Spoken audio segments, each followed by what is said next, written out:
नमस्कार, मैं रघुनाथ प्रसाद आज चर्चा कर रहा हूँ दिनांक 18 मई 2023 को अचानक यूनियन कैबिनेट में एक छोटे से रिशफल पोर्टफोलियो का अदल बदल हुआ और ये चौंकाने वाली बात ये थी कि लॉ मिनिस्टर श्री किरण रिजिजू और state law minister Shri SP Singh Baghel दोनों को जस्टिस मिनिस्ट्री के पोर्टफोलियो से अलग कर दिया गया।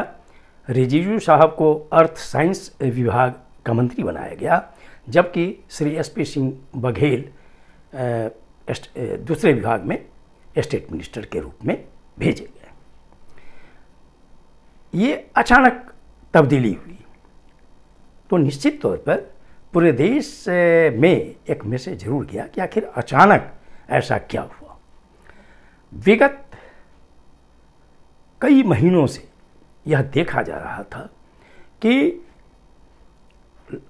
Law minister honourable Shri Kiran Rijiju साहब लगातार जुडिशियरी को लेकर बहुत तरह की टिप्पणियां कर रहे थे।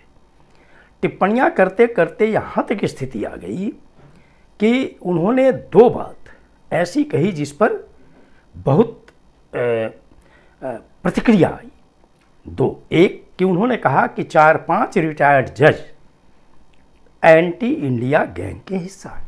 ये बहुत ही अजीब स्टेटमेंट था जो किसी को भी अजीब लगेगा कि जब रिटायर्ड जज के विषय में ऐसी बात की जा रही है तो उन पर तो पहले तो ये पता लगाना चाहिए था कि एंटी इंडिया गैंग का वो कैसे हिस्सा, अगर हैं तो उन पर भारत सरकार को कार्रवाई करनी चाहिए।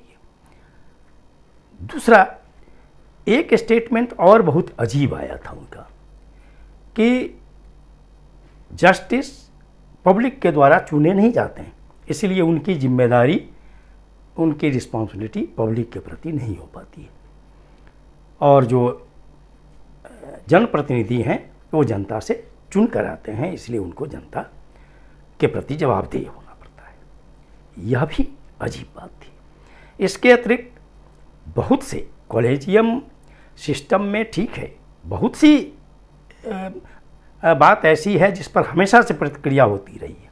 प्रतिक्रिया तो यह भी होती रही है कि इस कॉलेजियम सिस्टम में यह सही बात है कि भाई भतीजावाद है, पुश्त दर पुश्त जज हो रहे हैं, इनका भी कैसे किया जाए सुधार, ये actually honourable chief justice of India को भी देखना चाहिए।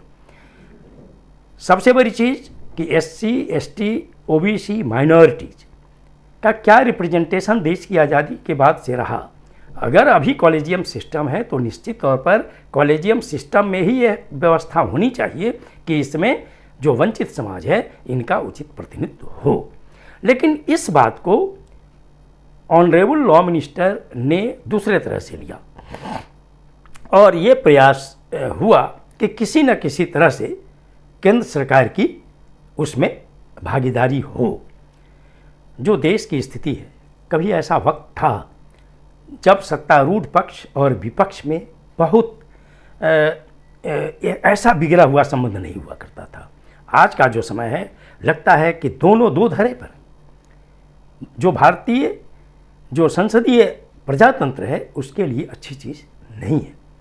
मैं समझता हूं कि जो प्रस्ताव ऑनरेबल रिजिजू साहब लाना चाह रहे थे सरकार की ओर से, उस पर मुझे लगता है कि विपक्ष की ओर से शायद कोई दल सहमत नहीं होता।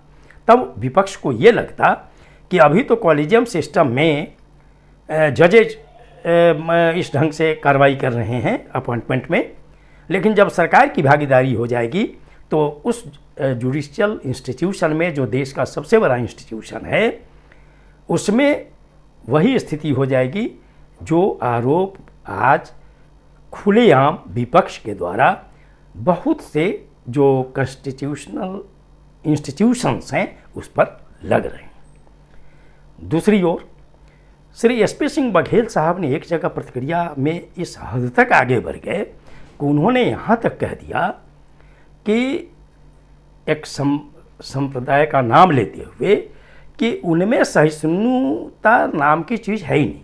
सहिष्णुता है भी तो बहुत नाम मात्र की है, और वो भी सहिष्णुता इसलिए है कि वो वाइस प्रेसिडेंट बन सकें, गवर्नर बन सकें। निश्चित तौर पर ये इशारा देश के किसी भी संवैधानिक पद पर रहने वाले व्यक्ति का जो ये इशारा है वह देश के हित में नहीं कहा जा सकता है। इसी बीच, और ये भी बात तो निश्चित तौर पर जनता के बीच में जाएगी ही ना, कि देश का केंद्रीय यूनियन कैबिनेट का कोई भी मंत्री, राज्य मंत्री अगर इस तरह की बातें, इस तरह की भाषा का उपयोग कर रहे हैं तो ऐसा नहीं हो सकता है कि वो खुलेआम अपने मन से वो बोल रहे हैं। इसका बहुत ही खराब मैसेज पूरे देश को गया है।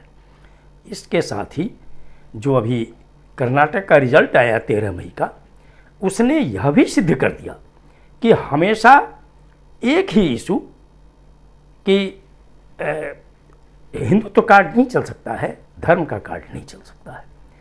आना ही पड़ेगा जनता के मुद्दों पर, चाहे वो महंगाई हो, वो बेरोजगारी हो, शिक्षा हो, स्वास्थ्य हो, भ्रष्टाचार हो।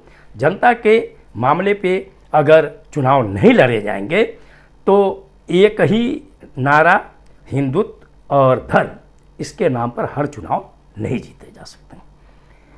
तो लगता है कि भारतीय जनता पार्टी और भारत सरकार ने विवाद से बचने का एक रास्ता ढूंढा है। ये अच्छी बात है, ये देश के लोकतंत्र के लिए अच्छी चीज़ है कि एक साथ लॉ मिनिस्ट्री में बदलाव हुआ है। आने वाले दिनों में भारत की जनता चाहेगी कि निश्चित तौर पर सरकार और जो हायर जुडिशियरी है इसमें लगातार टकराव की स्थिति नहीं हो, क्योंकि यह देश के हित में नहीं होगा। ये वीडियो आपको अच्छा लगा हो तो निश्चित तौर पर लाइक करें, शेयर करें। अब तक मेरे चैनल को आपने सब्सक्राइब नहीं किया तो सब्सक्राइब करें, बेल आइकन को टच करें ताकि मेरे हर आने वाले वीडियो का नोटिफिकेशन आपको तुरंत मिल जाए। आप सभी लोगों के लिए शुभकामनाएं। धन्यवाद। जय।